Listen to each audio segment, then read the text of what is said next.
Are you ready? Are you ready to do that? Hi, welcome. Super fast intro.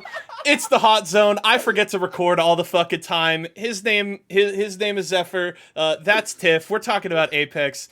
Zephyr, let the record state, Zephyr forgot to remind me to press record, so this is his fault. No, that is not my job. That is literally the only job you have before the show is to remind me to press record. That is the only job you have. Yeah, so I have to post the tweet you write for me though too. Yep. Are we just gonna, okay? We're just gonna get in there. Tiff, it is a pleasure to have you on today. We appreciate you taking the time to come and hang out with us, two fucking goofballs. So we'll see where this goes. But off the top, we kind of just wanted to take the opportunity to just sit down and kind of talk with you about Pro League, your experience pushing up to the top level of Apex Legends competitive on the broadcast, and a bunch of stuff like that. So I'll start off. I just want to ask you, you've got plenty of experience in different esports. Of course, Warzone has been a big game for you, but when it comes to Apex Legends and now getting that opportunity to go up to Pro League, what has this kind of entire experience been like for you?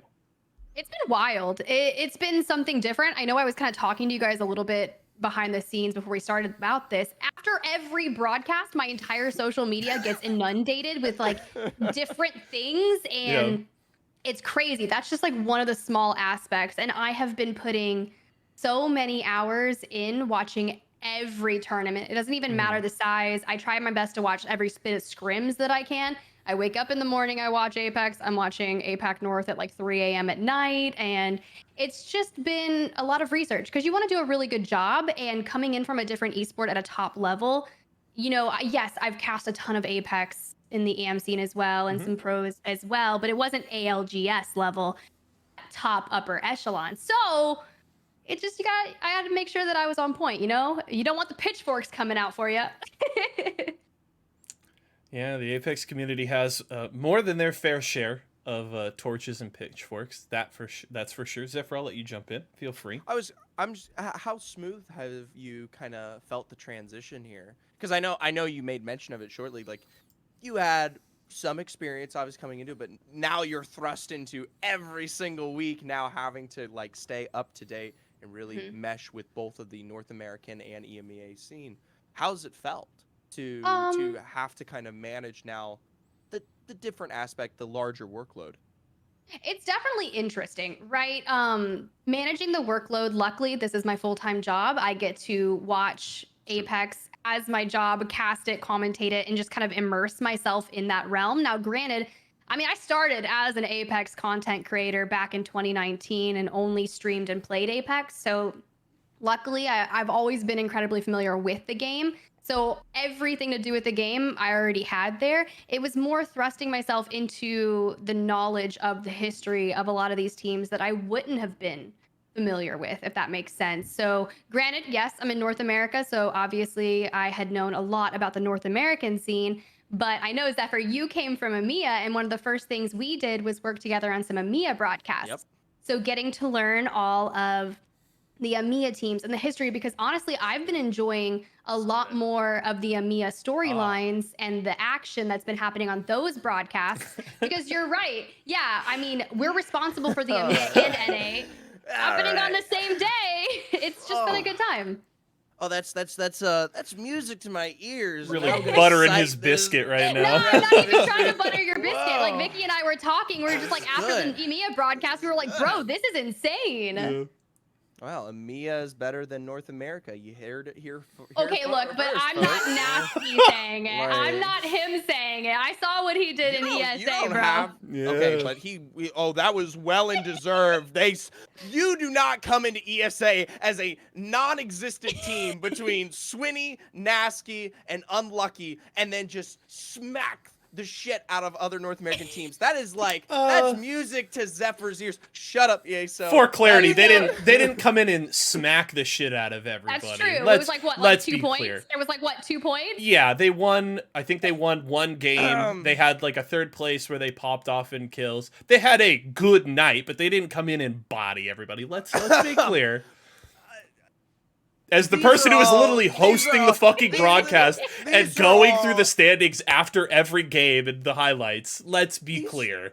Okay, there are a large amount of semantics and just little details that are being left out here. Everybody take a break while Zephyr hits the EMEA copium right now. I'm ready. Copium? I'll drink my tea now. We are a month away from a playoffs that will put this region back on the forefront of dominance. So you think EMEA is gonna win Split 1 playoffs? All right, hold on. We're not at that discussion yet, but we will get there. We will get there. I thought Zephyr was going to be ready to jump on that one. I thought he was about to let Yeah, on me. I'm surprised. Yeah, 100%, like no doubt. All right, go ahead. But the focus is obviously the focus here is you. No, that's fine. Or EMEA. Yeah. Yeah. I mean, we'll jump into EMEA big time here in a little bit, but we can still talk a little bit more about you, Tiff. In terms of this split through 7 match days, a couple more to go before we wrap up the regular season and start to gear up for playoffs. You talk about you've really been enjoying the EMEA storylines. Specifically on North America, then what has been the most fascinating part of that side? Of course, you know, there's been a ton talked about in terms of NRG maybe being a disappointment this split, some other teams on the rise, of course, Furia finally coming into their own. But what's been kind of the most compelling part of North America for you?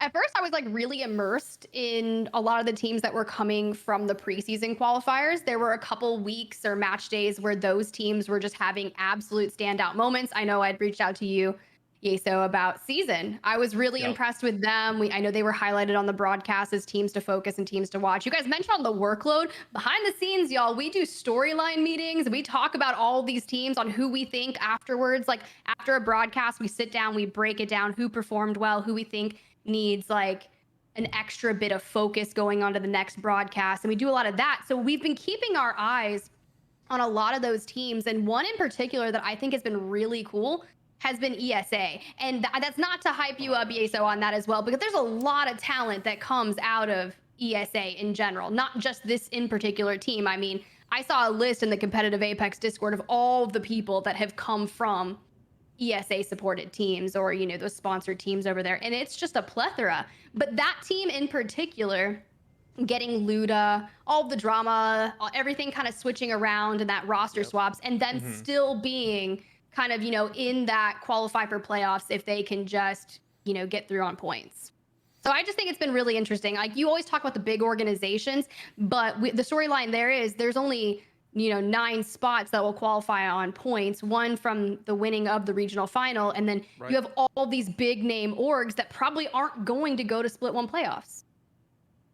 So yeah, Esports Arena has definitely been compelling. They gotta, you know, sort some things out after their last couple of match days, but they've been at the very least interesting to watch and to talk about this split. So we'll definitely have more to say on them in the future. Anything else you want to ask TIFF specific, Zephyr, before we dive into EMEA and North America? So obviously you've covered a ton of matches now over this first split. Is there any moment that stands out to you, whether it be on desk or obviously when you're casting, that is the best thing you've experienced thus far? Your favorite, whether it be a play, a moment of casting, some analysis that you dropped? That's a really good question, because there's been a lot of really, really cool moments. In particular, I actually wasn't casting this one, and I can't remember the team that did it, so I'm a really bad person here. Okay. But that's fair. There was a moment on an EMEA broadcast where it was a mill ring, and you know how it pulls all the way out in the ocean where that island is, and there's like 4 teams, 2 teams are holding the buildings for the bare minimum, 1's across like the little sandbar, and then 1 pulls the trident over and always plays behind the trident cover, right? And that's obviously the god spot in the ring that's in that zone, and it always pulls to the favor there, right? Because everyone in the house has to pull out. It's just an open, all-out warfare, and it's really cool to watch. Well, my favorite moment is where teams know that they have to challenge for god spots at the very end, and if they don't win that fight initially and quickly enough to get that stability after, they won't win the game. But if you do it properly, it is so incredibly effective.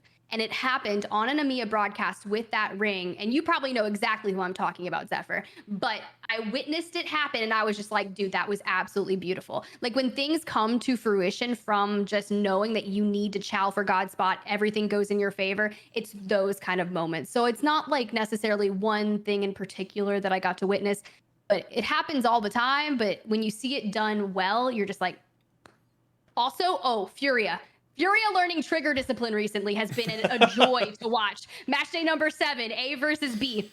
It was up near Lightning Rod, and Furia was in a building on the right side. TSM's on the left. You've got Kurisano, or I can't remember off my top of my head. Over to the left, over there as well. Karasuno, yeah, Karasuno. There we go. I was like, well, I don't know what anime word I'm about to say. I've been watching My Hero all day. Haikyuu. Yeah, it was on the Catalyst. We're using Catalyst's wall, the Dark Veil, to rotate. TSM gets lit up, but Furia is just chilling over there in the building and just plays it so patiently. And I'm like, dude, finally. And then talking with Zara after and hearing just how like chill he was. It was just that was a favored moment, to be fair. Well, I mean, it's been a journey thus far, and it will continue to be one here, obviously, given the fact that we've still got the 2 last remaining match days, and hopefully some more spice to add also going into finals, because that's a whole different precedent, because there are, a healthy 11 squads that can potentially walk away with the spot that they had no chance of getting prior to that day. So it's going to be crazy. It really is. I don't know who's working regional finals, but whoever does is going to have an epic broadcast on their hands. I know that I'm working this Sunday, and that is literally all I know. Oh, well, hey. For those of you who enjoy your little bit of Tiffany in the morning, obviously this Sunday, go support your favorite caster, your favorite ALGS caster. Yep. Or spam my DMs with hate. Either or. Your choice. Your choice. That does the official stance of the Hot Zone and Apex Legends podcast is don't do that second one.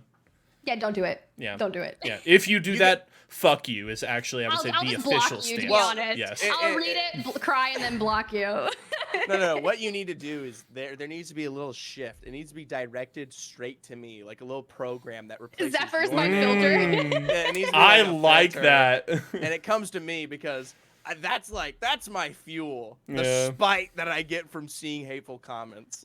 I just always think to myself, I'm just like, yeah, but like everyone with a like I just look at these pros and I'm like, sometimes they have a bad day or they miss a shot. Like they're not perfect 150% of the time. And that's the same thing as the commentators. Sometimes I might stutter a second, or you might just hate my voice, but I'm still here and I'm going to keep growing. So W. Yeah, I think people also forget or don't realize, especially the ones that like aren't in the positions that we are, that don't work these broadcasts and aren't on these shows, that, their favorite caster has made just as many mistakes as we have. And of course, when they were coming up in the same way that we are, but also at the top level, right? People that have worked world championships for the biggest games in esports have made the same mistakes. They've made predictions that were totally wrong. They have totally a play on a broadcast or misinterpreted something. Every caster has made these mistakes 10 times over. So I just find it funny that people want to, just immediately jump into your DMs over every little thing, as if literally every single caster hasn't done the exact same thing. And it's going to continue to happen because we're all human and we all make mistakes. And it's just... Wait, we're human? Wait, we make mistakes? That's allowed? Okay, but you're not... Okay, but that's not acceptable for you to... You need to be perfect. Oh, no. So. You're right. Come on. Right. Yeah. My bad. Once you're on ALGS, ALGS, you've become a god. All right? You are the apex all-knowing. Look, I try really hard, and the only thing that not I can do... Not hard enough, apparently. Oh, yeah. Oh, you're right. I do need to change my voice. 100%. Yeah. If I could try the best I could, I would just change my voice. We'll get you down in a real low register, kind of get you down here. Thank you. Get that voice changer. I'm Batman. No, I'm just kidding. Yes, that's how I'm gonna cast now. I'm here for it.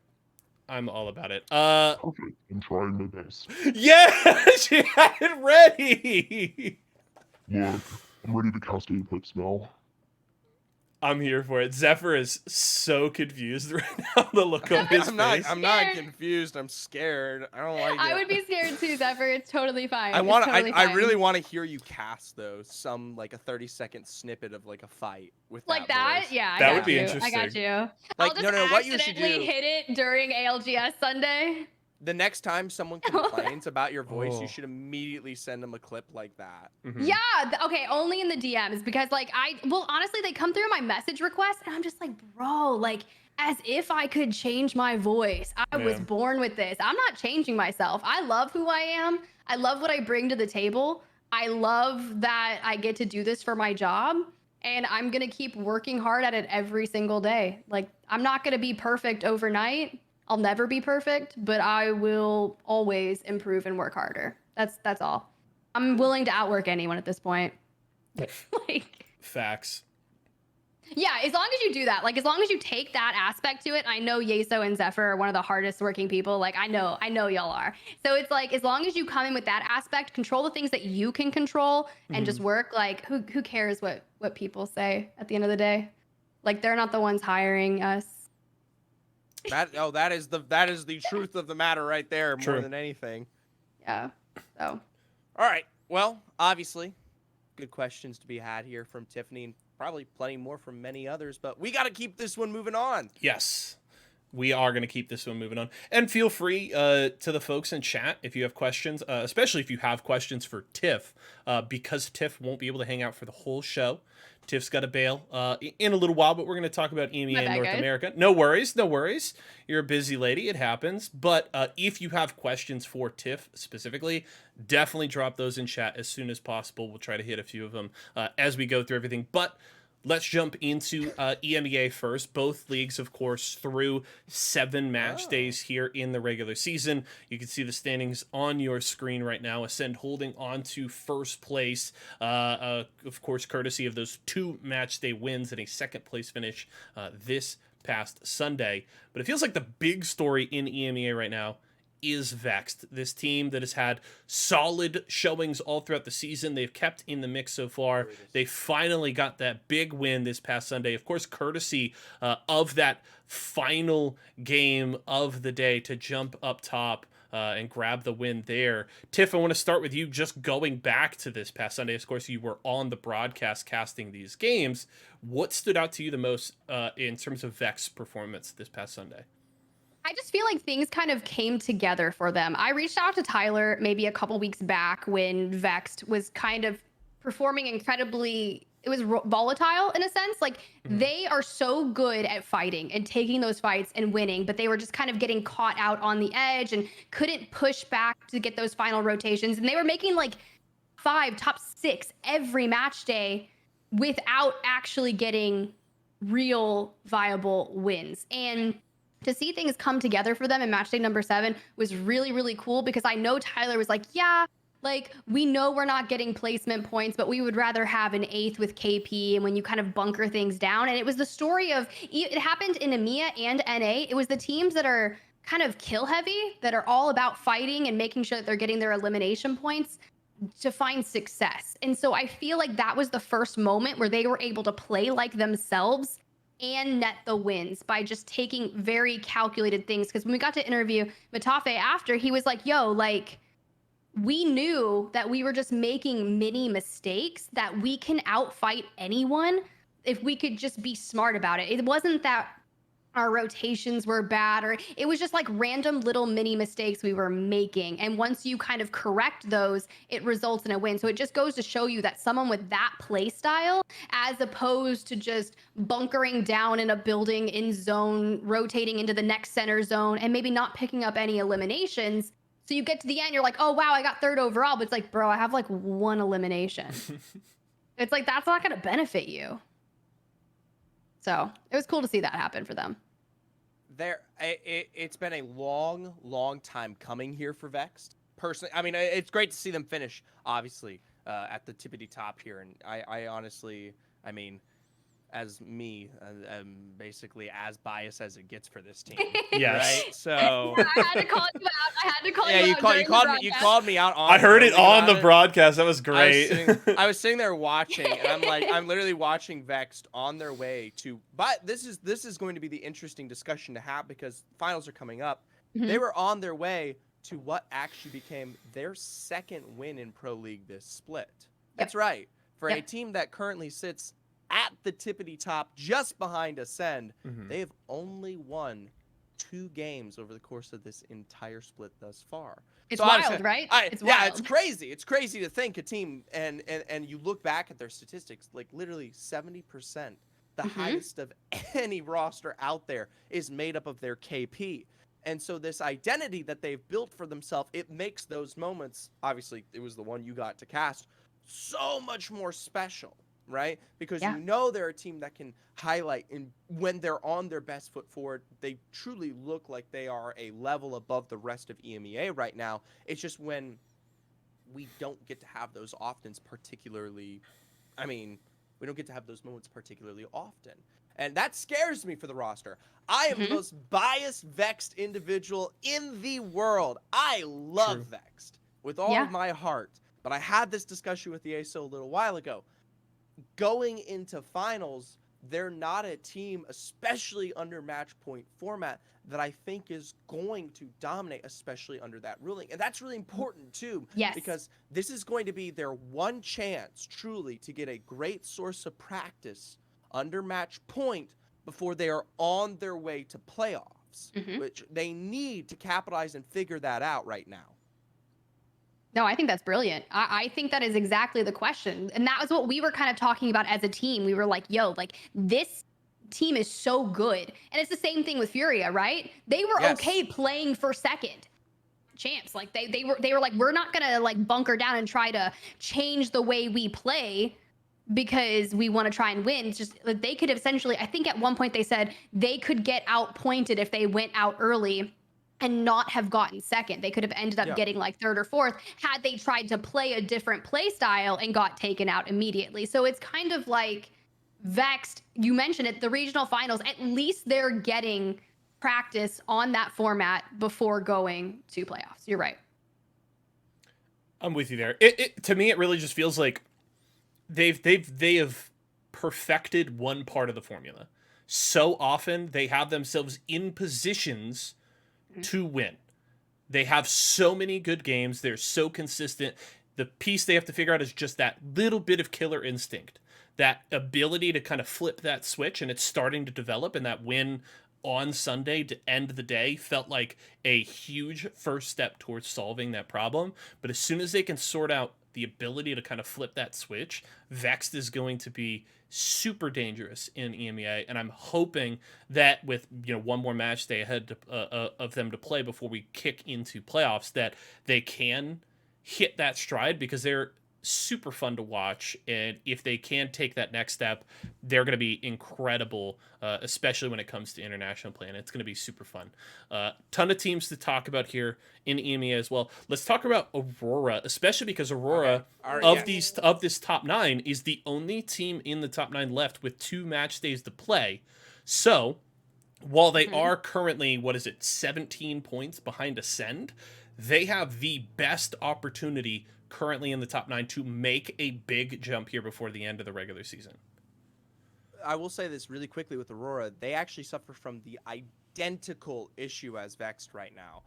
They are not as dominant in terms of this kind of run and gun play style, 3v3 kings. Aurora does not have that level of success. What they do have is the flexibility, especially in how they kind of tease with their comps, to push teams into situations that they cannot defend against. And that nets them what usually amounts in the KP that gives them their lead. But they are also another team that suffers to capitalize and find wins. I bring up the statistic with Vex, 2 wins, right? Aurora's in the exact same scenario. I would say due to math alone, it's very likely that Aurora finishes number 1 here at the end of the season. I mean, it's very difficult. They have 2 full days to net themselves their points. Compared to these other squads.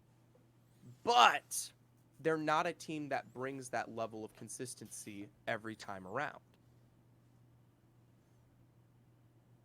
Yeah, no, they're still really fun to watch. Like they're so fun to watch. And I think back to that moment where on match day 6, I was hosting that day, and I believe I was jumping in for some of the matches, and I think it was specifically match number 4. They had just that onslaught of a game. It was 21 eliminations. Like just nutty. And the way they just break out the catalyst walls on the end games. And now I feel like we've even seen NA kind of picking up on that. I know people are like, oh my God, Hal's playing Catalyst because sweet. It's like, hold on. Hold on. Aurora's been breaking it out. I believe it was like Detonation Gaming has been breaking it out in APAC North. And you keep seeing it more and more. And I'm kind of enjoying the end games getting split in half by Dark Veil. It's been really interesting to see. Yeah, I mean, we even got the great clip of Hal last night in Series E coming off of the high ground with the perfect slide into the Dark Veil to just section off that last part of that final circle to set up for TSM to get the win. I love the fact that Catalyst is coming into competitive play because it's just a new wrinkle, and I think Catalyst kit is really interesting in the hands of these top players, and it has just created so many interesting scenarios. We even saw Karasuno was using it this past Sunday a little bit, especially on Storm Point, so I think it's just another interesting wrinkle, and it's fun to see. But I agree, credit where credit is due. EMEA bringing it out, looking good on the pick, and we'll have to see, especially when we come to international play with the kind of cross-pollination we see in terms of metas, right? Nobody was playing Watson in North America. Right. People go to champs. All of a sudden, people are starting to pick it up. Of course, what, his Watson was able to do with the Seer Horizon composition there with Furia, and that becoming as prolific as it has. I'm curious to see what these different regions come to land with, and then what we come away with and how things shift in these different regions respectively with that experience against the others. Yeah, I think that's a very valid point. I think it's an unsolved puzzle right now, and that's what gives it its strength. Because you're going to be, if you're a team who is obviously, you've run with what is the current meta for as long as you have, there are going to be situations where you do find yourself at a weakness, especially if you're, say, up against a Catalyst. It was literally an EMEA this last week that we saw a Catalyst Dark Veil. I can barely remember the squads, but it benefited. It was a wall finish, and as a duo, this team won out against Aurora. It was Aurora? Yeah. Oh, yeah. Okay. All right. Yeah. It fits the perfect bill. Yep. Yeah. Literally, it was unprecedented how they utilized that Dark Veil in a moment that gave them their success. And it was the first time that I actually saw that ability contribute to a win. It wasn't a transitional ability that allowed for a rotation. No, it was put out aggressively to give them a source of extra information to contribute to that fight. And it was, it's these little pieces that we see teams slowly starting to put together that shows how flexible the meta right now actually can be in a lot of situations. Yeah. It's honestly really cool that we get to witness all of this, and it's fun. Yeah. I love how you're like the specific moment. It might have been that game where Aurora ended with 21 eliminations as well, because it was disgusting. They play it with Bloodhound, and it was over near the wall, and the way they split it, and like, it was just impeccable to watch. They just break out the car SMGs. Rewatch it, yeah, chat. you have to. You have to rewatch this moment. And it was after that, then we cast NA, and I had witnessed, I don't remember which day it was, but it was the moment that TSM got caught out near Lightning Rod, near where the Prowlers are, where they couldn't rotate in, and where Karasuno was using the Dark Veil, popping ult excels, rotating in with the ult to try and, better their circumstances. And I swear, after that day is where we saw people start really experimenting with Catalyst. And I was watching a lot of TSM's POV, and they were talking specifically about who should be on that Catalyst role. And originally, I believe they had Verholst on Catalyst, and it wasn't necessarily working.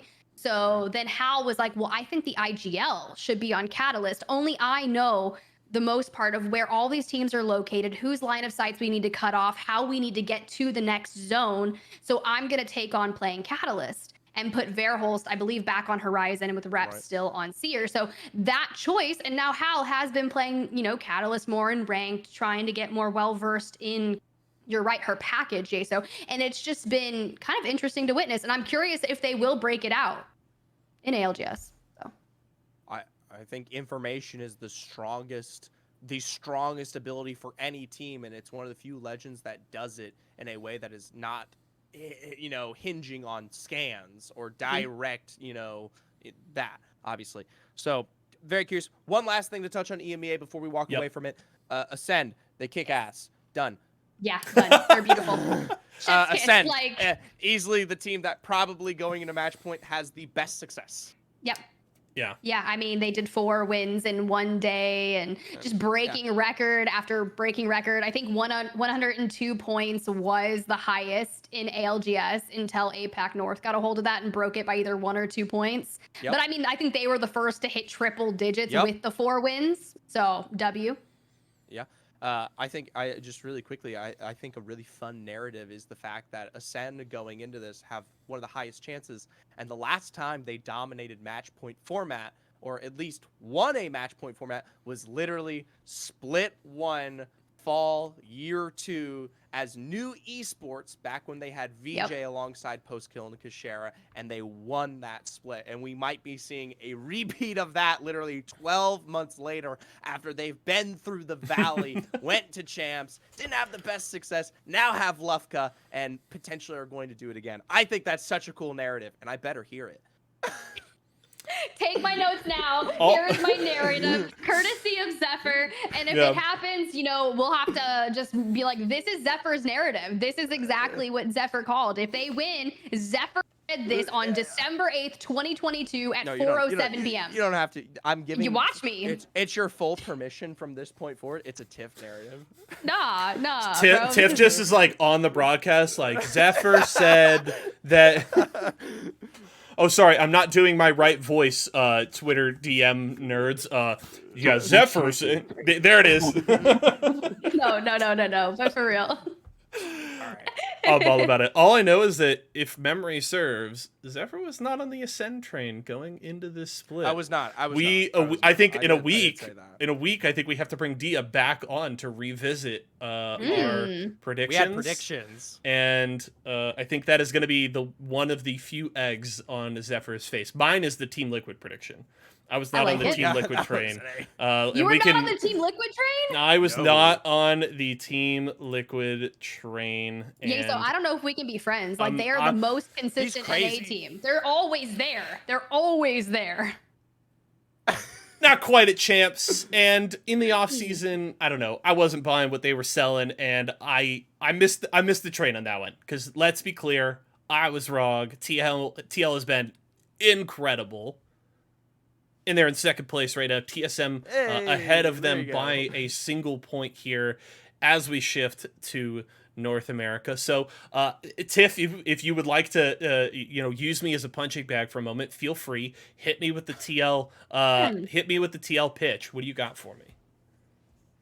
They once released a Naruto merch collection. I've been a fan ever since. Naruto is mid as fuck. You are not selling me at all. No, I'm out of here. How dare you? How dare you? I am my entire life, the power of friendship. I will throw a Rasengan on you. No, I'm just kidding. But for real though, like, I just think that they're consistently always there. Yeah. Now, that sounds really bad. It's kind of like that friend that is always there for you no matter what you do. They're going to be there hyping you up. Zephyr left. That's TL. I'm sure he did. He doesn't want to talk about anime. He's like, I'm out. I can't do this. I can't do this anymore. But I mean, if you look at it, Team Liquid, 87 points, 1 point behind TSM, and they've only won 1 match day. And you've got the 18 points, the doubles on the day 1, day 2. They're just consistent. And I think that's really great. But you mentioned it. Yeah, they didn't do great at champs. I believe it was like 12th.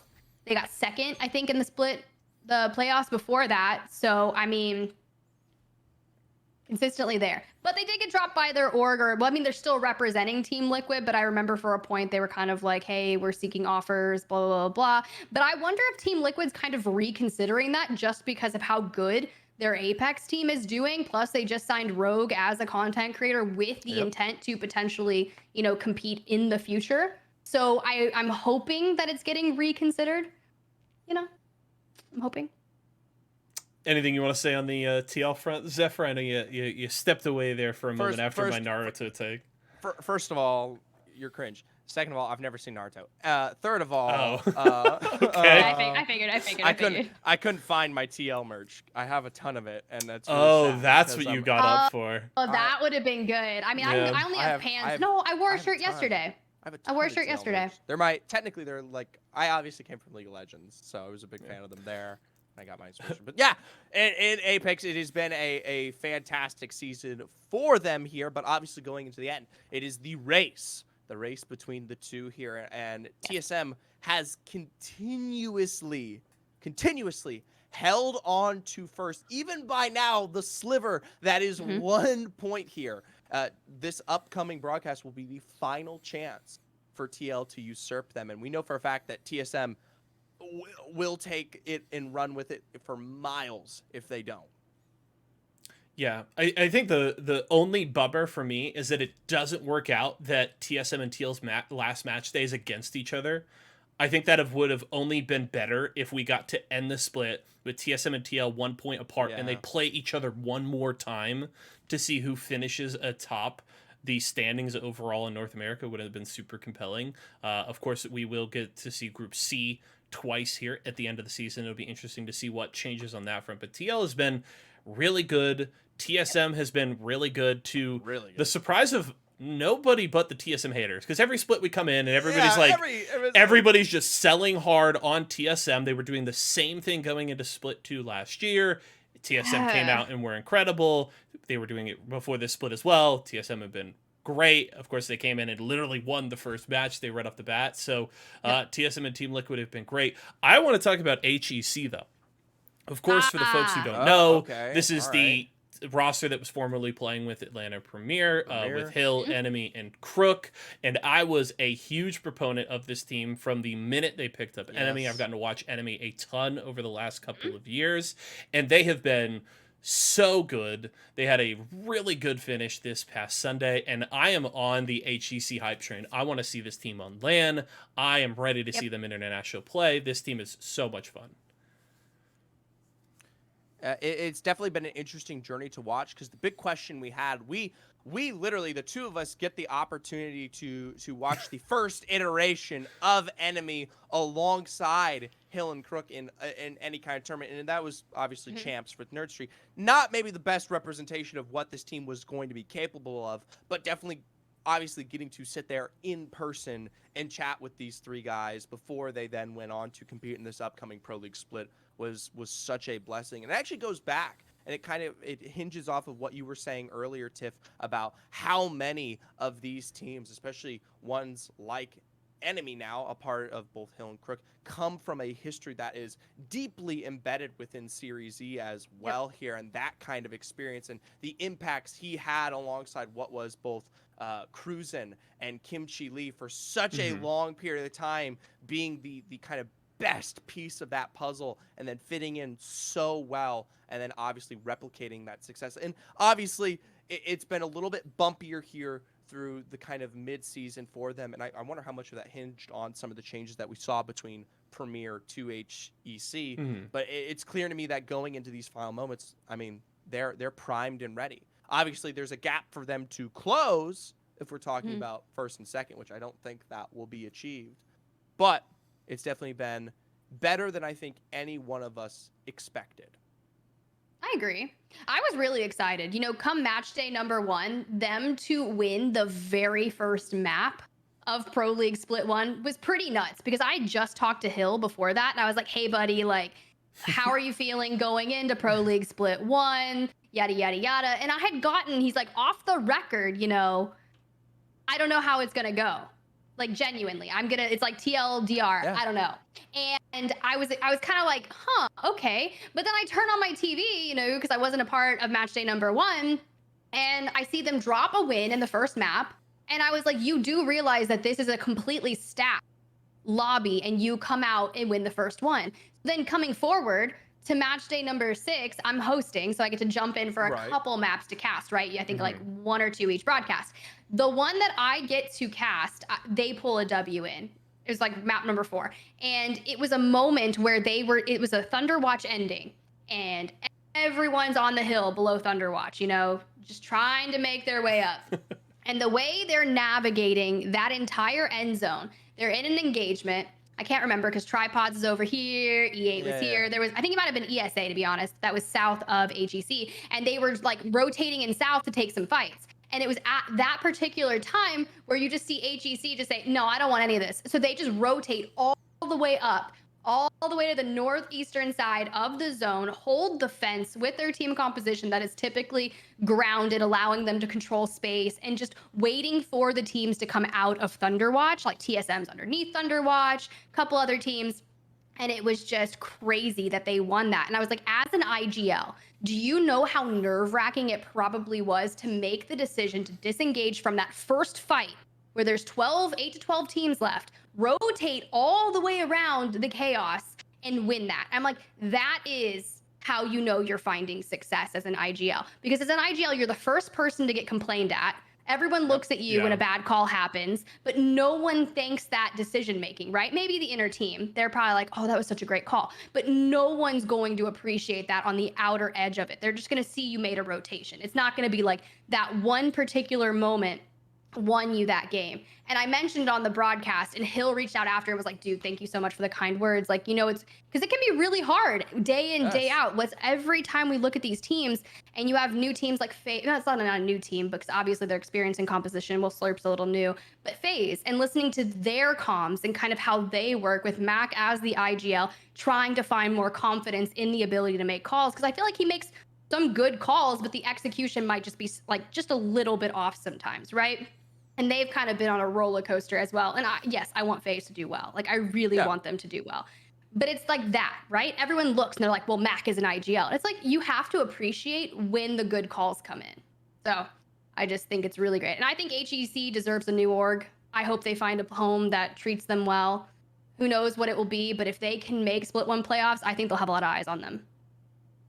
Oh, guaranteed. You can't even right now, if you're one of the few squads that are finding your way towards the playoffs, then, I mean, it's, what was it, Luminosity last playoffs? What was Sweden? They come in and they were not signed, right? And then the minute they got there, they became Luminosity and have been ever since, right? So, and it's a guarantee. Oh, yeah. And those are the two big elephants in the room for NA right now.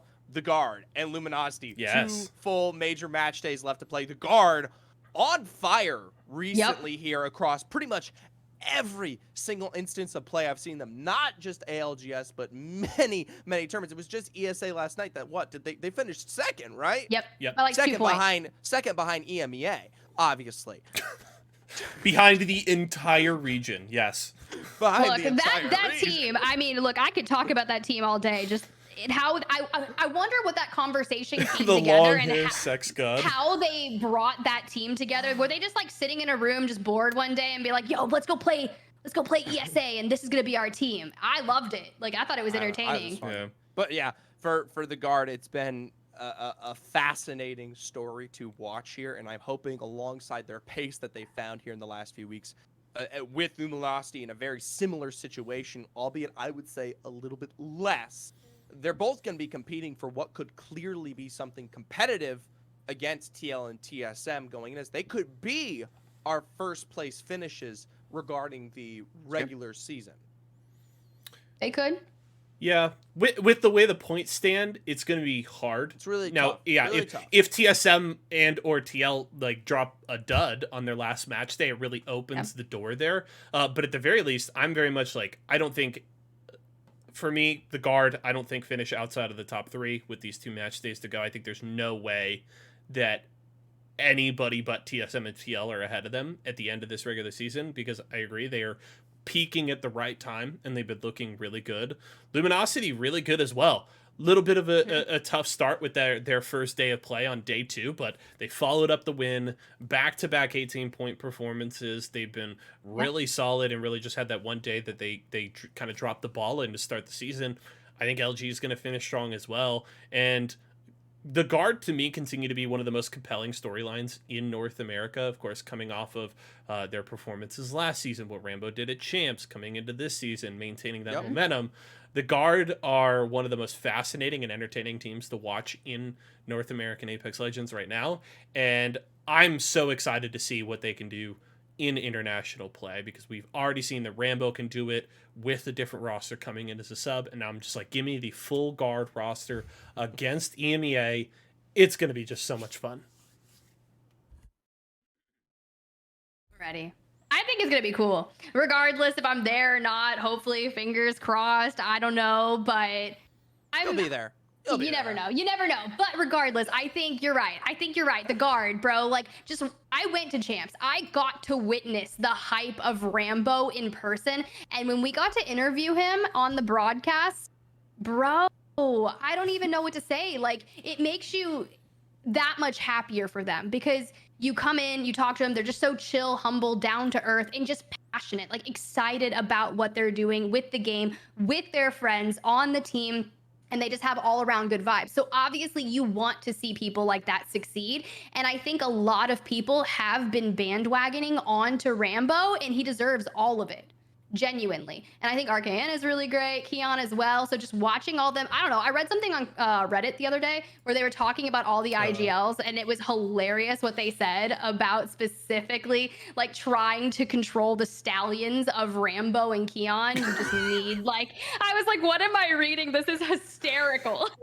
That is Oh my God. an interestingly feels like accurate term to call that. They are. Those two players. The Guard is the most attractive team in North America and potentially the world. Oh my God, they're hot. Oh my God. He's literally a model, chat. Oh He's God. actually, that's his job. He does that on the side. Wait, really?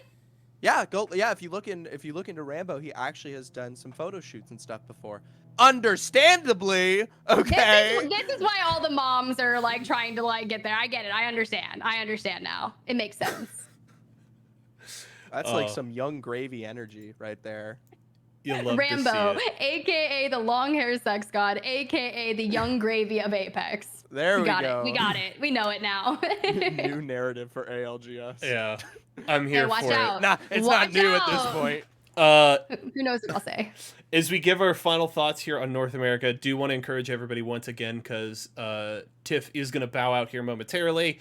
If you have any questions for her, hit them in chat right now. We'll hit a few of them before she steps out. Any final thoughts, Tiff, that you want to give on kind of North America as a whole as we look to kind of stare down the barrel here at the end of the season? I think you got to look at teams like G2 FaZe, Optic Gaming, Cloud9. G2 on the rise. Yeah, G2 on the rise. They've been playing incredibly well. Granted, they had a donut on one of their match days and are still finding themselves inside that top 20, just holding on. And I think they've just been getting better and better and better. And it's been a joy to watch. Obviously, another Valkless composition come through. But it's teams like that and Optic Gaming, the FaZe, like these top tier organizations, even NRG, they're coming to a point where if they don't step it up, they're probably going to be at a point where they have to win that regional final to make playoffs. And I just think that's really crazy looking at, just these top tier organizations trying to do anything and everything to get there. I was about to say, Trilly, there you go. There's your answer. Right there. That's Oh. you think Well, NRG's Was gonna that a make question? land. Was that a question? More specifically, do you think NRG makes LAN? Oh, I don't want to bet against like NRG because I love watching them and I think that they can be so good. But when it comes to ALGS, there's you talk about like missing puzzle pieces. Something's not clicking there when it comes to ALGS. But if it's any other kind of tournament, NRG on top, right? Like They're clearly capable, but the problem is you bring it up. They've set themselves up to be in a position now where it's going to be very tough. Yeah. Obviously, they go in with only one match day left to play, and there's many other teams who are going to clearly finish in the top 9. That means you have to bet on energy on match point format. And right now, as good as the team can be at their peak, coming through on the day of is going to be really hard. Yeah. It's going to be tough. I mean, just looking at the numbers, the percentages, like I'm a pretty logistical person kind of thing Right, around I that. gotcha. Like it's tough. Do I want them to make LAN 100%? Yeah. Yeah. I Anyone really do. would. Like I'm not gonna root against them. I'm not like an evil person, bro. Like I want them to. The amount of work they put in, the amount but I guess it's just not panning out. And sometimes bad things happen so better things can come forward. Like let's say NRG doesn't make LAN or Split 1 playoffs or anything. I think it's either going to fuel that fire. And I've seen that happen. Like I watch a lot of CrossFit, right? And Tia Toomey, 7-time CrossFit champs winner. She's the fittest woman in the world. She got there because the year before she went on to win 7 years straight. Or it was either 6 years straight. I can't remember. She might be looking for her 7th. Regardless, moot point. She got a 2nd place and she sat there at the end crying. And she's like, I never want to feel this way again. So if you don't make something like Split 1 playoffs, you're going to either be driven to be the most successful version of yourself, or you're just gonna be like, all right, whatever. But I'm hoping it's that I want to never fail like that again. Good. So. Going to be interesting to watch to see what Energy can do on the outside looking in terms of that top 9. But they're only a few points away, right? They're 3 points behind that three-way tie at 8th right now. So they're in the neighborhood. If they can finish strong, they've got one last shot at it. So we'll see what they can do. Looks like last question for you, Tiff. Any favorites from APAC North? I know you're watching a lot of EMEA in North America. How about APAC North? North Eption or Eption, however they want to say it. I don't know, but they've been really, really cool to watch. They're the ones that are just an absolute dominating force. And I watch APAC North by watching Nice Wigs watch parties. So typically I'm half asleep when I watch them. But then they Wig have wakes you gone up. on. Yeah, exactly. With that, ew. Oh, yeah. I see you, Q. Everyone loves Crazy Raccoon, right? They're great. They've done amazing things. But for some reason, watching this team play, I think they won back-to-back match days for APAC North, and it's been really exciting to see. I wouldn't have anything to add. Yeah. I'm all about it. Tiff, thank you so much.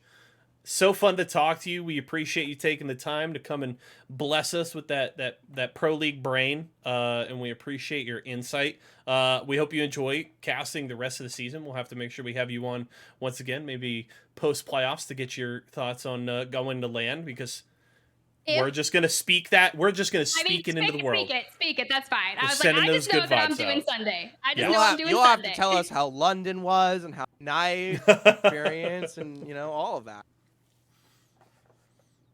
I don't have any more tea. Oh, I'm out. You've ran out of tea over the course I was like, of I'm this. just gonna sip my Unfortunate. tea. That was the goal. Who knows where it is? We'll see. All right. She'll Well, be with that being said. she'll be staying in the lap of luxury, just like we were Oh. in Philadelphia, Zephyr. Wait, Tiff, before you go, Oh, is there okay. anything you would like to plug? Obviously, Yes, regarding please. yourself Yes, and please. anything Oh. else you do. This is your moment. Yes. This is where floor we is turn yours. the camera on you. Holy. like Okay. it's Okay. the- Okay.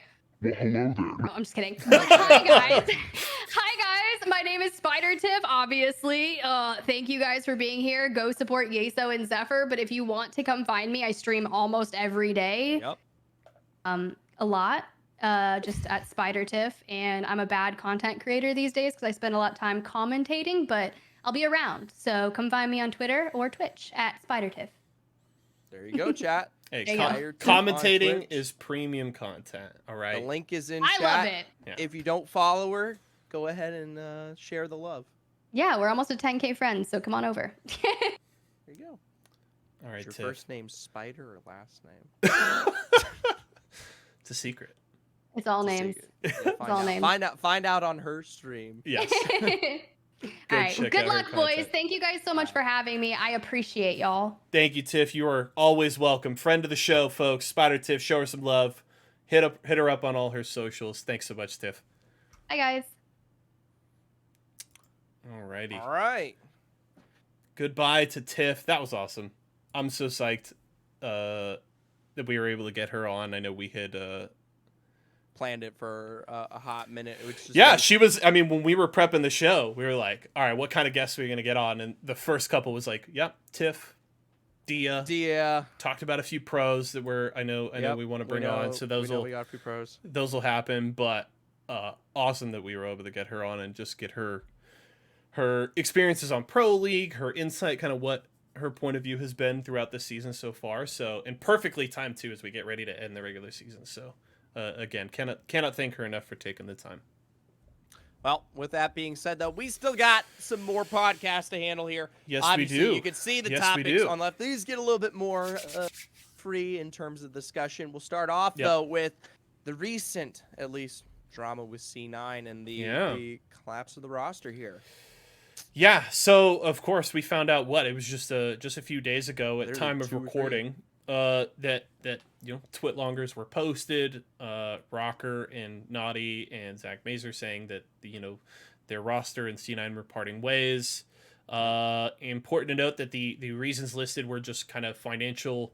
It was a financial decision on the C9 side, kind of with everything going on. They decided to step away from Apex Legends, and it's an interesting spot. Of course, C9 is one of the legacy esports orgs, right? You look at their history in League of Legends, where they, one of the places they really got started. They have an incredible foothold over there. They've done such great things across many, many different esports. They're major winners in CSGO. They've done great things in Valorant in the early years of that. And then coming into Apex Legends, if I remember correctly, I think that first Zach, Naughty, was it Zach, Naughty, and Knock?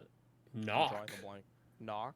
Yeah. Knock, yeah. Yeah, I think that was Way the back. original roster that C9 first signed when they came in, and they've been really good. Of course, then Knock left. They brought in Alb. Now with the Rocker roster, right? This is a pretty Knocked, I should say. Yeah, as I'm blanking right now. Justice for Knocked comes back in chat. This is an organization that, despite not having been in Apex for a long time in terms of just calendar years, have had a pretty rich history and a lot of talent on their rosters, and it's a bummer to see them stepping out for sure. And now the real question is, where do they go? Because they've been well versed and within this scene for a really long time here. Hold on.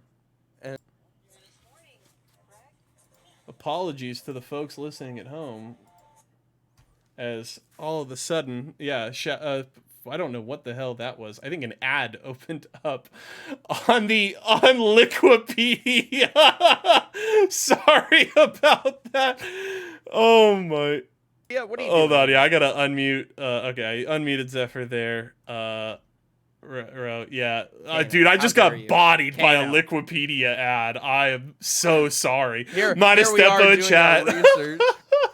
No, the person in chat, it's Kano. Yeah, that man. What's these solutions you can provide? All right.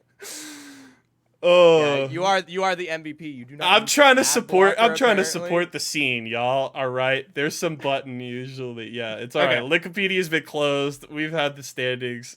That just scared the crap out of me. I didn't know what that was. I could hear it.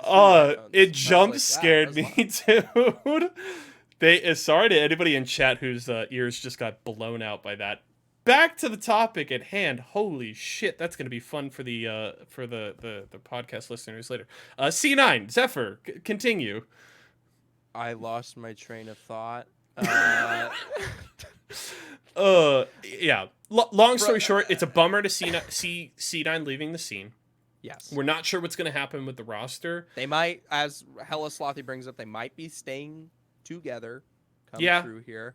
Obviously, we had a very soft moment of what was Luda and the ESA incident coming through, and then Naughty jumps over that, and then suddenly there was that whole thing for 2 or 3 days, and now Luda's apparently back. His injury isn't super duper severe, so I mean, we know for a fact, yes, they'll be playing through on this last day together, but after that, I mean, it's anybody's question. Yeah, and Minus Tempo saying in chat they were playing their last day LGS date. Yep. Yeah, no, and no surprise there. There's no reason at this late stage to break up the roster, but the question will be in the offseason, especially because it's been a rough split for C9. There has been so many ups and downs. This team has really not found its form, which is a bummer because I think on paper, when people originally looked at bringing Rocker in to fill that third spot with the team, I think expectations were relatively high. Rocker's a very well respected and talented player in the scene, and I think a lot of folks rightfully thought this was going to be a good fit, but so far the returns have not been great. So there's certainly questions about post split one. Are there changes made? Is there one player swapped out? Does the roster completely break up and changes happen? I will say on the ESA front, I doubt that, because I know we saw like Stay Naughty playing with the team, I think last night, as well as, you know, a little bit here in the interim.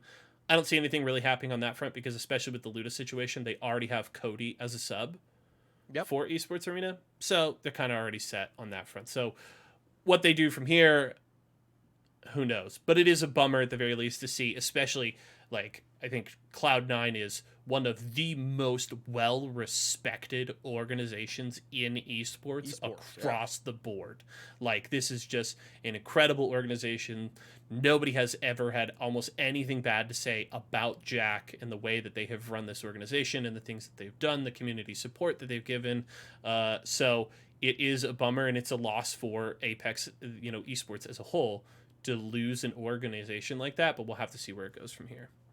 It's a shame too, because it all took place so quickly, and we know how volatile the board is, right? Mm-hmm. I mean, at the end of the day here, C9 literally got their one split to kind of figure this out here, and in recent weeks it hasn't been perfect in any stretch of the matter, but it hasn't been like there isn't a future for this team, right? And so it's just a shame to see the fact that they don't get any more time, right? They don't get a chance to continue and figure this one out.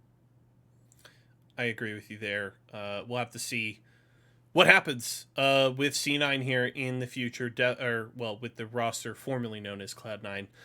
Definitely some decisions to be made on that front, and we will continue to kind of keep an eye on things as it continues. But at the very least, if you're a fan of that roster, you're keeping your fingers crossed that they can make some magic happen here at the end of the split, and really make a move and see what happens from there. We'll jump into our next topic.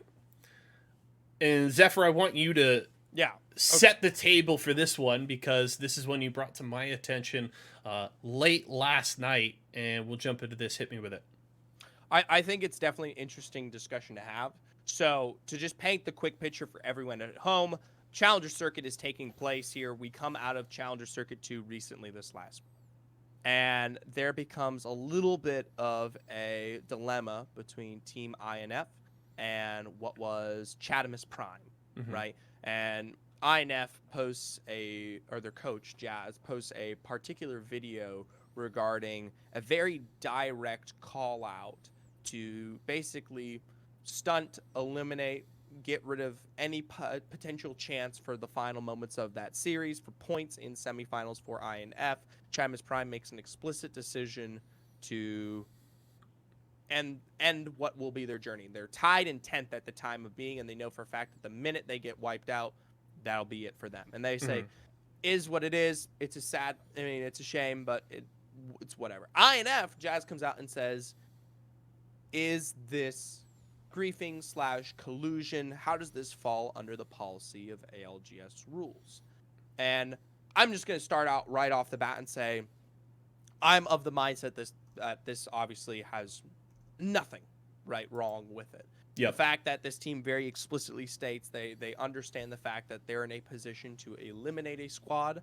They have a very dominant standing going into that semifinals, and they know they can wipe out a team that they don't want to play. And the fact of the matter is, it is not collusion, right? It isn't, right from the get-go. Collusion implies that it is a double team, right? And they go for a standard 50-50 drop, and it's not what they usually do. It's not how they typically play the game, but they chose, like mine is saying, it's a strategy. I have no personal problem with it.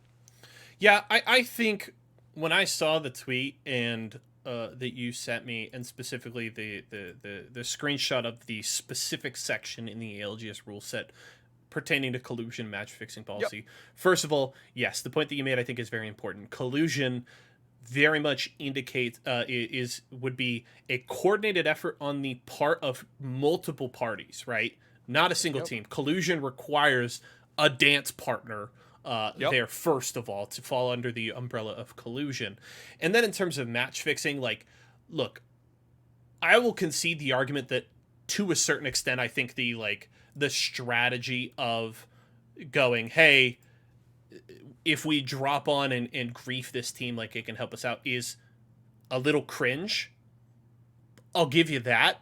But I think that's as bad as it is. And yeah, I agree with Minus Tempo. It is a strategy in trying to think about, ways that you can benefit yourself from a standings perspective in ways other than just winning games is important to consider. And you're for like, hey, well, we may not be able to win this game. We've been struggling today or whatever. But if we can drop and eliminate this team early and cut their points off, it will benefit us in this way.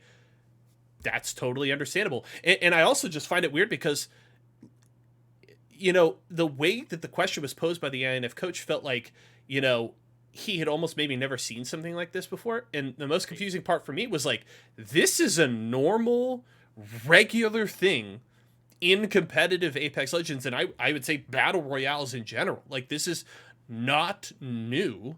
This happens all the time, whether you have a clip of somebody saying it or not. It's typically pretty clear, right? Drop spots are set. If a team is suddenly going to a different drop spot and specifically dropping on a team that they're competing with for a spot, it's clear what's happening. This is telegraphed. This is new, not new. And so that's what I thought was really funny, was like bringing up the rule and talking about it as if this isn't like common practice. I will say this. I do think metagaming as a whole in Apex Legends doesn't happen very often. Mm-hmm. Teams are usually focusing on themselves and putting them to just compete as much as possible. You will see sometimes a contest for POIs, and that's usually as dominant as it gets, but that usually takes place many, many times around. I mean, we have long discussion about CLG and XSET way back when we were talking Harvester. If you guys remember that one, that was crazy. And people were telling XSET just that one was so entertaining. Leave the POI. Fuck. Tom was literally calling them dogs or something, and he wanted to coach them, right? And and it's like that's to make these decisions is part of your team's game plan. So obviously, chat all seems to be particularly in the same line here. My question is, at what point as a individual team, when your decisions are griefing, right? At what point are you doing something as a 3-man roster that you would constitute as griefing, right? Is landing on a team on every single POI that they also go to consider griefing? In my mind, I would say no, right? If you don't like energy, say they land whatever, right? And you land on them as your team, and then they go and moves to World's Edge, and you once again land on them again, right? And obviously you're putting yourself at a disadvantage, right? Because you are forcing a 50-50 contest. But considerably strategy. At what point is a 3-man team griefing? Yeah. The rule's flexible for the reason of, and the way it is written in the tournament is the way it is written to allow for admins to make that choice of decision. But when does it actually come into play? What do you think? Well, I think Minus Tempo makes a great point, similar to what you're saying. Griefing is subjective. You can genuinely think it's the right play while someone else thinks it's troll. And I think that is exactly correct. I think, and I'm using griefing as like an umbrella term for intentionally targeting a team, and I think there is like a spectrum there. The only point where I really come to a point of like maybe even slightly having a problem with it is if there's no benefit to your team, right? If there is a clear statistical and standings benefit to like, hey, we're on the bubble right here. This is the team that we're competing with. We're not likely to win this game, but if we can make sure that this team like gets out early, then it secures our spot. Totally understand that. The only part where I maybe start to have a problem with it, if it's literally just like a fuck you. Team in like 20th place, you don't have a shot in hell to win something or advance or whatever, and you're just saying like, oh, like we're gonna just fuck over this team because of, you know, I don't like them or fuck them or whatever, then I'm just like, all right, you're just kind of an asshole. But even then, like, I don't think it should be illegal. I don't think it is necessarily against the rules. I think you're just kind of a prick. But even in that instance, I just think it's like, yeah, you're just being a dick. Right. But ultimately, I think it's fine. I'll give an example here. This is something that actually happened. I'm not going to bring up the two teams that it occurred between because obviously I don't want you guys to go do whatever. Yes. But one team was high in the standings of one of the tournaments here, and there was another team that was down like 16th and 18th, and they didn't drop on the team that was in the lead, but they quite literally for the entirety of the game essentially chased them down and mirrored their route. Yeah. Right? Just right behind them. Never close enough to engage, but always in a situation from literally round one to literally what was like round 3 and further. And they just never let up the pressure. Sure. Right? And there was no chance in hell that this bottom place team was going to accrue any kind of points. But what they did cite was the fact that this top tier team, if they were going to be able to delay them in this final game, they could take away the chance of them winning prizing, right? And it was a huge deal, at least behind the scenes. The players contacted me about it on the day of, and they didn't go to the admin and say, "Oh, this is griefing." But they were clearly pissed. In that situation, is that griefing? You know, is that where we start to maybe draw a line, or is that just, oh, you weren't good enough to prevent this team from following behind you the entire time and pressuring you? But sometimes, even at the highest level, just this little bit of pressure in a very non-advantageous way, right? I mean, that's enough to fuck another team. Yeah. Yeah. I'm right there with you. And ultimately, it's like, I don't know who this is about, by the way, chat. There's no kind of cut and dry definition here. It's all kind of on that spectrum, and you know, situation by situation, you're going to kind of have a different judgment on it. But overall, I think generally this strategy of like directly dropping on someone, electing for that 50-50 to try and affect the standings in one way or another, as long as there is no actual collusion in terms of teams coordinating in advance and making a decision one way or the other to not attack each other or to specifically target a certain team, as long as that's not happening, I think it is all fair game. I think there can be arguments made that, oh, you know, you're kind of being an asshole or whatever in this situation, or that's, you know, a pretty stupid thing to do, whatever. That's all fine and good, but I don't think it is anything in terms of like illegal within the rule set, and I think it's generally fine. I will go out on a limb here to say it publicly once again. I talked about it. I talked about it in that post, but I wish teams would do stuff like this more often, right? There are a lot of teams who are in positions where job's done, right? You're moving on. You already know you're about to be in finals, and statistically, mathematically, it could give two flying fucks what you do in the next two games, right? And a lot of teams tend to play these games out in self-betterment, and they play it to just, you know, for themselves. I would love if a team genuinely knows that they're going to be doing well and that they've already secured what they need, whether it be for prizing or playoffs. No, like seriously, if you don't, sorry. I know I'm watching. I'm watching Minus Tempo in chat. This fucking meme for the non-live viewers. Minus Tempo is in chat right now.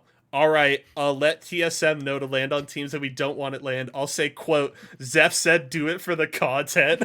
Okay, hold on, but Tempo. Think I'm here for it. I love it. It's not content, right?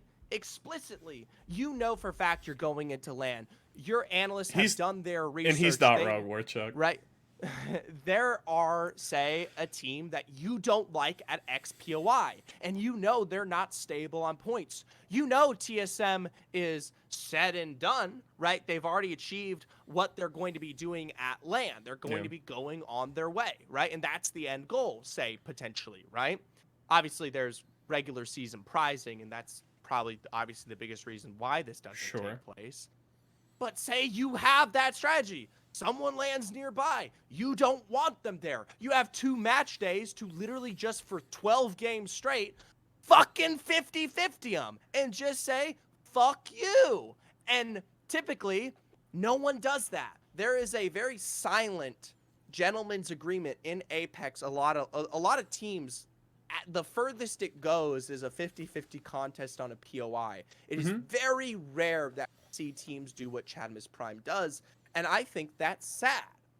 I think there should be more of that in Apex, and especially as this game grows and gets bigger and analysts and coaches understand more about other teams, they should be explicitly going out of their way to do things like this, because it is part of bettering and putting your team on the best foot forward going into further situations. And I just think it's surprising that no one does it truly. I think King truly hits directly to the point that I was going to make, where he says, open yourself up to the same behavior, though, and that's what's fucking scary. I think the big thing is that a lot of these teams hate when this kind of stuff happens to them. It is incredibly frustrating. It pisses people off, and to an extent, understandably so. I think it makes sense to be annoyed and frustrated, only so far as, like, again, I don't think it's against the rules. I think that's why a lot of teams don't do it. They're like, we don't do it because, you know, if we're in that position, the last thing that we want is somebody to drop and try and grief our opportunity in insert event here. So I think that's partially why there is that bit of hesitation. But we'll see. But ultimately, not against the rules, in my opinion. Totally fine. I don't think. Is it going to be maybe a little bit cringe? Will you get some heat on the Twitter likes and impressions? Yep. Reddit is not going to be a fan of you. Fuck Reddit. Fuck it. Just kidding, Reddit. We love you, because this episode is going to be posted on Reddit. You guys guys are my favorite. I was just joking. I was doing it for all the Twitter nerds. I like tempo. My process would be, let's follow X team around with 3 charge rifles. And just that, you know what? That should be against the rules. All right. You are limited. You are limited to 2 charge rifles per team. That is it. Yeah. We're gonna get that in the rule book now. Minus tempo. Get that kind of behavior out of here. That's not my Apex Legends. You're fucking toxic, bud. Yeah. Honestly. What are you putting that kind of vitriol in our chat right now by this tempo? Unacceptable. Last topic before Comp Apex Reddit we're watching. It was just a joke, I swear. I love you guys. Watch the show, please. Yep. As we jump into our final topic here before we jump into Q&A, again, feel free to drop any questions you'll have for us in chat as you see fit. Blaeku, player for Team Smiley, formerly Team Razor in Series E as of last season. Long history. Put out a tweet longer the other day saying that they were stepping away from competitive Apex, citing specifically just health reasons, looking to take care of themselves, and felt that they weren't able to do so and compete, and felt like the best choice for them was to step away from competitive Apex.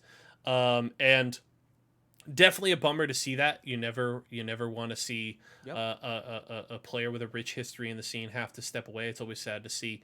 But as I replied to their tweet longer, very happy to see that they're making the decision to take care of themselves, because ultimately that's more important than anything is your health mentally and physically is more important than any esports competition, podcast, or whatever. So very happy to see Blaeku, in my opinion, making the right choice to look out for themselves, but was a bummer to see. And of course, this is in the follow-up to, something we touched on earlier with Luda possibly having to step away from playing in the ALGS due to some hand issues. Thankfully, we did get the tweet from Luda, I believe, yesterday saying that they had gone to physical therapy and had gotten word back that this was actually a minor issue and they should be good to come back and compete, which is very good to hear. But happy for Blaeku looking out for themselves. And obviously, Kuzme comes in pretty much immediately there. And we've seen Team Smiley play as that 3-man before in the past. I mean, quite literally, it was, I think, the first week of Oversight that we got to see it because he was already taking time away in the kind of off tournaments to potentially start that transition there. So obviously, the big thing for Smiley is, I mean, if we want to talk about specifically the roster themselves, they do have 2 match days left to play here. Or my apologies. I would double check the Liquipedia right now, but I'm not trying to get blasted in my ears. They have 1 match day left to play here, and I mean it's very unlikely that they finish in the top. So Challenger Circuit going to be the position that they likely find themselves in, and that kind of relegation is always really rough, especially from a team that literally just got out of that whole thing. They come from preseason qualifiers, have a very fantastic showing, a lot of really, really nice hype behind them there, competed through 3 of them, right? And then found their success. And so it's a shame. In the end, we wish Blaeku the best. Hope you're well, and hope that, you know, if we're lucky, maybe you could find a bit of a balance there where maybe you can come back it's hard in some form, but it's not easy. Yeah, it's hard. I mean, even guys like us know it's hard. Yeah, it is tough to manage the game itself and practice and analysts and coaches and information, and it gets difficult, especially when you're pressured in Pro League, one of the top 30 teams in the world who gets an opportunity like this in Apex. Well, couldn't agree more. Let's jump into Q&A to finish off the episode. Anybody have any questions, any topics maybe that we didn't touch on that you'd like our opinion on? Feel free to drop them in chat right now. Again, continued support here live and in the recorded versions of the show. Thank you so much to everybody who comes out every week to watch and to listen and to talk to us. Good day today. Really fun. Sleeper picks to make LAN from EMEA and North America. Zephyr, all right, you're up. I'll take EMEA here. Sleeper picks to make LAN. So obviously right now we go towards the bottom of that board, and you can't see it, but Horizon and LFO are currently at the cusp there with Nightmare, Fire Beavers, Game of Drones, and Forg all only a click away in terms of standings. I would be shocked if Nightmare and Fire Beavers did not find their way to LAN due to straight up just the top 9 positions. If you want maybe some of my who can maybe potentially show up on the day of for finals, it's tough because of those 20 teams that are currently competing, it is very unlike with EMEA specifically. There's definitely a larger gap from the top versus the bottom. And so it's very unlikely that you see phenomenal performance the day of in match point if it hasn't been replicated thus far. If I had to pick one, I guess I might give a handout to Game of Drones there. It's really tough to say. Okay. Because I love the fact that we have this really cool story with Rondon and Torch and Jules, and they didn't practice took a year off, and now they're literally on the cusp of making LAN right now. I think that's a beautiful narrative, and it would be really heartening to see them kind of push through in these last couple days and actually secure that. Okay. In North America, I'm taking Season.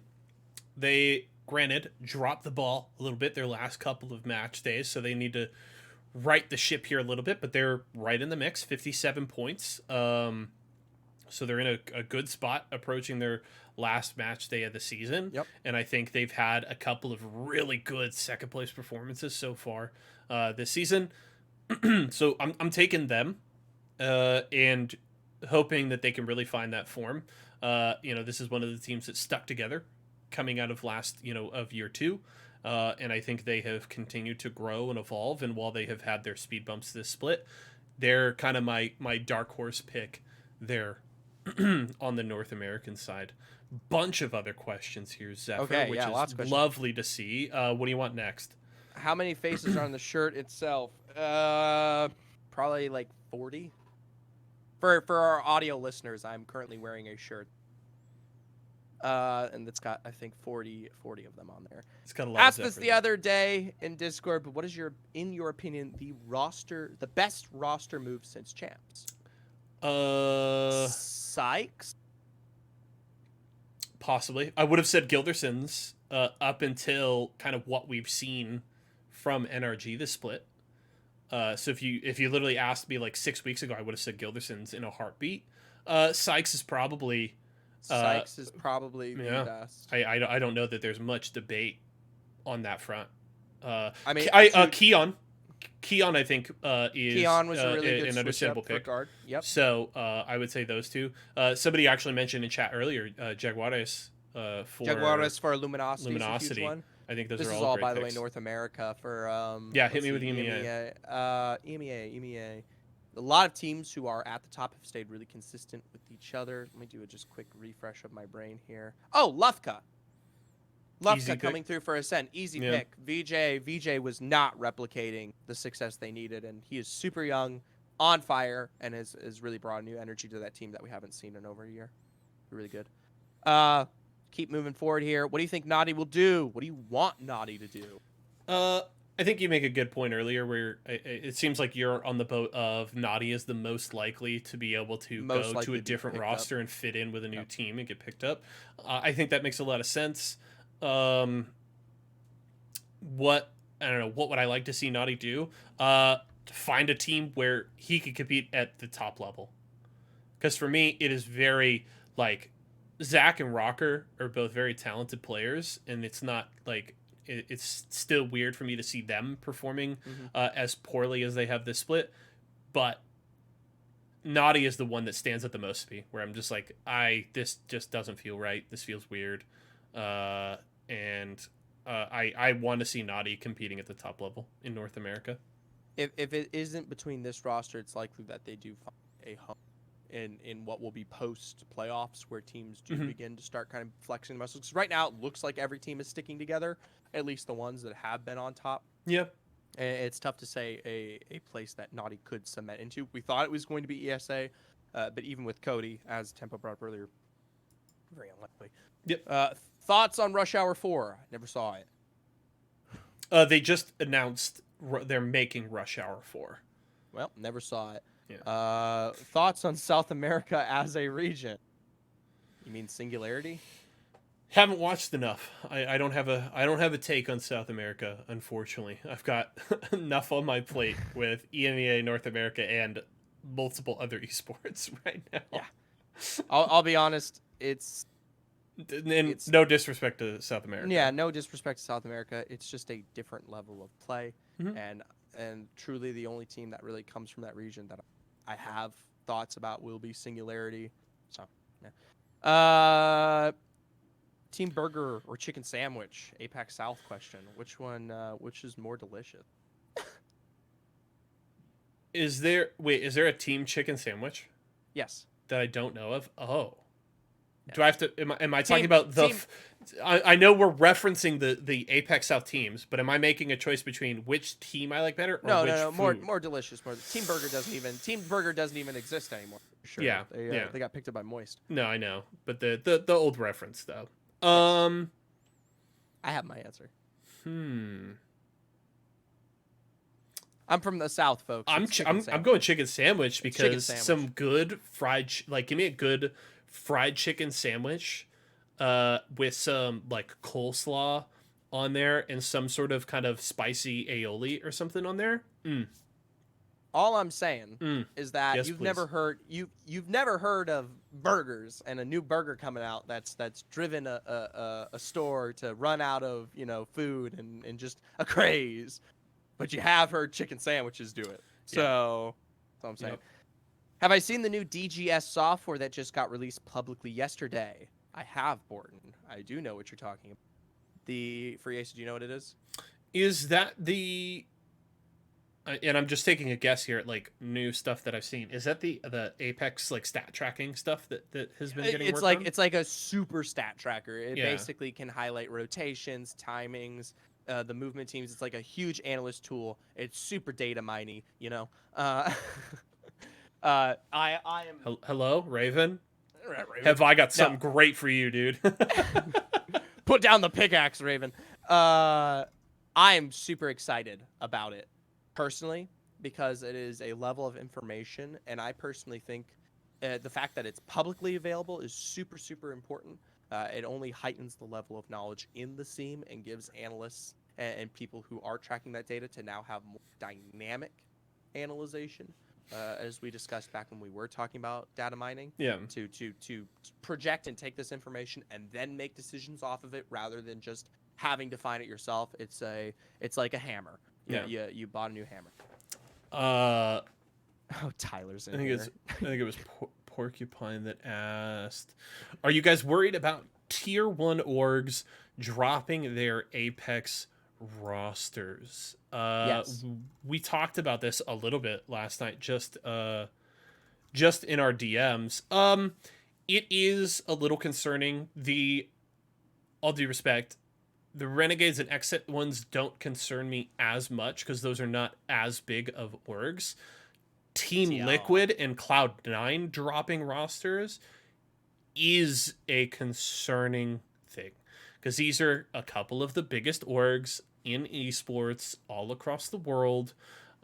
You look at what they've done and the kind of money that they have invested in other esports just from like a roster perspective, right? This is, the Team Liquid that invested millions of dollars a year in terms of salary into their Apex Legends roster over the last few years, right? These are well-run, well-funded organizations with VC backing and things like that. That is concerning. And I think it comes down to some of the discussions that we've had on this show before in terms of like EA's support or lack thereof of the scene in a financial perspective. This is something that has plagued TOs over the last year and change, big time. And I think there has been conversations too around how teams can monetize their space in the scene, right? There was all the conversations around the ALGS team banners and how long that took to come into the game and revenue sharing and things like that. I think when a big orgs like that step away, it is concerning. I'm not hitting the panic button yet, certainly, but it is not a good sign at the very least. It obviously, we're not the type of people who have all these numbers behind the scenes that know exactly what a team's getting paid out with and how ALGS is truly assisting any kind of esport. But at the end of the day, it's very, you basically only get your prizing. These contracts are small in comparison to other major esports out there. And if ALGS is to become something of a tier 1 entity, a tier 1 esport, there definitely needs to be at least more hands being held here. And right now, I think sadly, esports as a whole, no matter what scene you talk about, is kind of on a downturn. And it's just the fact that Apex is already below others and now is going even lower, that it is just difficult. Yep. Really quickly, this is when we passed up. I haven't kept up much on EMEA as I would like. Sorry, Zephyr. What on earth has happened with Gaiman Gladiators? Guys, the Gaiman discussion, you got to give credit where it is due for Gaiman. They have had it incredibly rough. It has been extremely difficult for that roster to find a level of play and consistency and practice to stay on top of EMEA and just even compete well within the region. We are happy to see them get signed again when they went from free agent kiddies to Gaiman, and they obviously have had a long history that promises a wealth of success in the future. They just haven't been able to sit down, never really get the chance or time to develop their strengths again. ever since a lot of the issues that occurred with Ukraine, that split in particular, and moving forward towards LAN as well, the team has just never really had the best foot forward. Obviously now with Artico stepping away, I mean it's even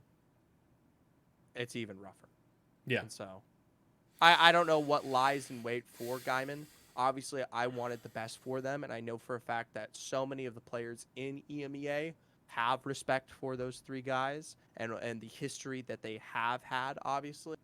And I mean, I was the first to come out and say at the very beginning, it was before we even started the Hot Zone, someone asked me my opinion on the top teams in EMEA, and Gaiman wasn't in my list. And I obviously came with that opinion just because it's been rough. It's been rough for the roster. And so many people were so quick to say, you never can count them out. They're so good. And it just goes to show that they have such a level of support that is really, really incredible. And so many, and it's not just Gaiman, so many other teams who have had a really hard time finding their footing in EMEA due to the issues that stemmed from what began with Ukraine, going into a champs, visas, etc., COVID. It's just been dragged out for so long now. I hear you there. I think that's it. I think that's it. I think that is everything that we wanted to hit. Big thank you to everybody coming out and supporting the show, continuing to watch, whether it's live or the recorded versions of the show on YouTube, Spotify, Apple Podcasts, and Anchor.fm. Special shout out to Liquipedia and the competitive Apex Reddit. We joke, but we appreciate the support and what y'all do. Of course, two very different things. I'm on the amount of times that I am like opening Liquipedia every day. Oh, check the standings. Oh, who's got kills here? What slapping all the screenshots on the show. Go ahead. Thank you obviously to Porcupine, Tempo. Yes. Tempo, of course. Hella Slothy, Comp Apex Reddit, all for the follows, and Rondon, obviously a big one. Starting off the day with a nice raid. Little raid. One quick plug. Obviously, you can catch Y4SO and myself here at the Hot Zone every single Thursday, 3:30 p.m. Eastern time. Yes. We go for an hour or so, and you can also catch this uploaded, usually completion info on Fridays as well. If you want a little bit more love regarding Y4SO, check out Series E. He is the host of it and has been for a long time, and I don't think he's going anywhere. And tonight, you're going to have to drag me out of that studio kicking and screaming.